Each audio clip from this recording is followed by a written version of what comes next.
Hey, how are you guys? It is Harrison Barron from Growth Generators. Now, in this video, I want to talk to you guys about what is going to happen after you launch a brand new website. What does it look like? When is it going to show up in Google results? And I'm going to shed some light on that.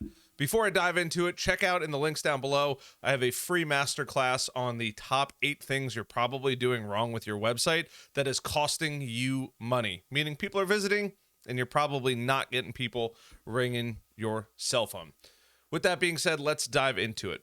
When you first launch a website online, there's a couple things that are going to happen. Depending on whether or not you built it yourself or you hired somebody to build it for you, you need to make sure that it has a basic level of SEO optimization, meaning your titles are taken care of and your meta descriptions are taken care of. Additionally, you want to make sure that Google can actually go out and index your website. Now, I know at Growth Generators, our clients, this is taken care of for everybody, but I understand that some people build their own websites. If that's the case, and this is something that you're doing, then I would highly recommend taking the time, looking up whether you're on Squarespace, WordPress, or some other platform, and search where to add your title and where to add your page meta descriptions. These are the things that you see first when you visit Google, and I'm actually going to show you what that looks like. When you search how to train a dog, you're going to have a title and you're going to have a meta description. And this is your title right here, Dog Training 101, how to completely train your dog. And this is your meta description. Start training your dog to stay with you by slowly walking away from it when calling its name, and rewarding it with a treat when it comes to ... Now, Google is still testing all of these regularly. Sometimes it may be what you've entered, and sometimes it's different variations, depending on what Google thinks might work best for the initial search result. After that, you actually want to go and submit your sitemap and submit your website to Google Search Console. Now, Google Search Console is the back end of Google. This is basically telling you how Google is showing your website when you first start. Now, when you first start your website out, you're getting no traffic, more than likely, unless you're running ads and other avenues that could run traffic to it. But this is pure organic. This is how Google is showing you online. Now, you could simply go to Google and search Google Search Console, and you're going to follow some basic steps of adding a property down here.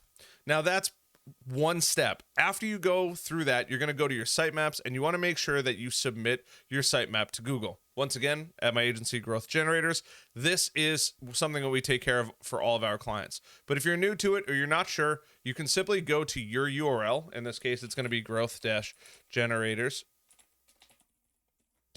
and you want to do /sitemap.xml. This is an XML file, which is basically a fancy way of saying a coding file that Google then can read and understand where all the hidden goodies are on your website.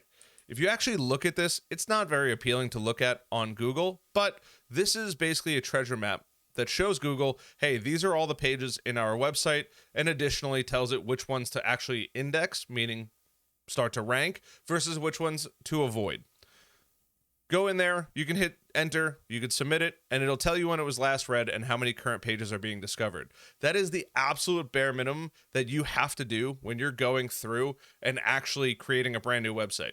By doing that, you let Google know where all your pages are and to say, hey, Google, I'd like to start being indexed. After that, it's a bit of a waiting game. Now, there is some controversy around the next thing that I'm going to mention, and I do want to be forward with it's probably true, although Google has yet to agree with it. There is something called the Google Search, or better yet, the Google Sandbox. It's where your Google Search Console sits in this limbo period for usually between 3 and 9 months to figure out if your website's trustworthy.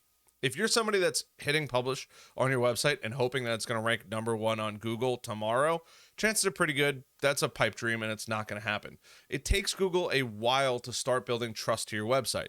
For certain key terms like your name or the name of the company, it will rank faster. It could happen in as little as a couple of days. But before you start to really show into Google, you have to deal with what is called the Google Search Console. And that is, according to Ahrefs' blog, this is what Google does before Google actually sits down and gives you any traffic. Does it really exist? Does it hate new websites? Think about it this way. If you were a search engine and you weren't sure exactly what you should do, or this new person says, hey, I'm a new website, put me at the top of Google, you're going to be a little cautious because you don't know who they are. And they might just be there for a couple days. The Google Search Console Sandbox is basically designed to see if you are legit and real, because Google understands that you're probably going to wait and see. And if you're a spammer, you're there for the quick hits and then you want to leave. On this case, on the other hand, you want to make sure that you are doing everything that you can to optimize your website, but you also want to make sure that you're not rushing that sandbox time period.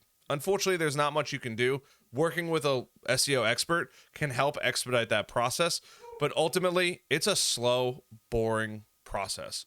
But you can get through it, just like everybody does. Give it time, give it patience, and if you're curious to know how you can start to rank higher or why you're not ranking against WebMD or Wikipedia, I want to share with you why.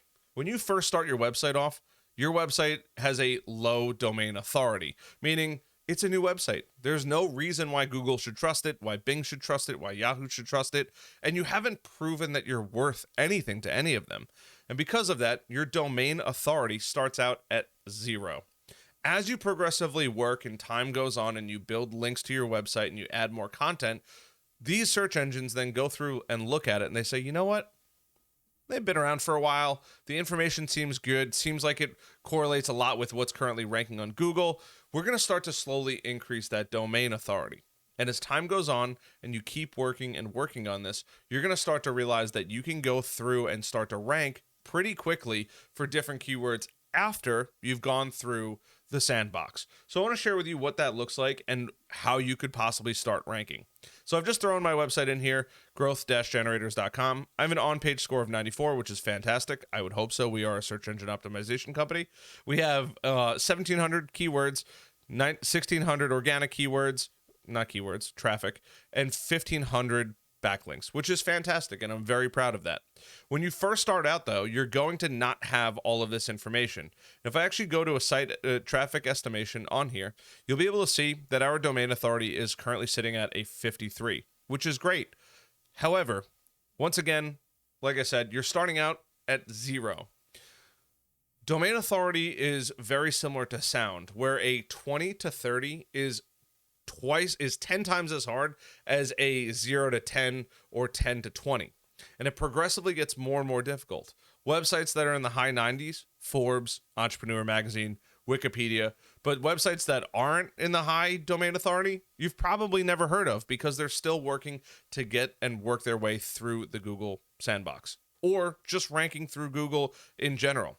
Now, you could also beat this or help get yourself more traffic by creating great content that's typically SEO optimized and building backlinks, links from other websites back to your website.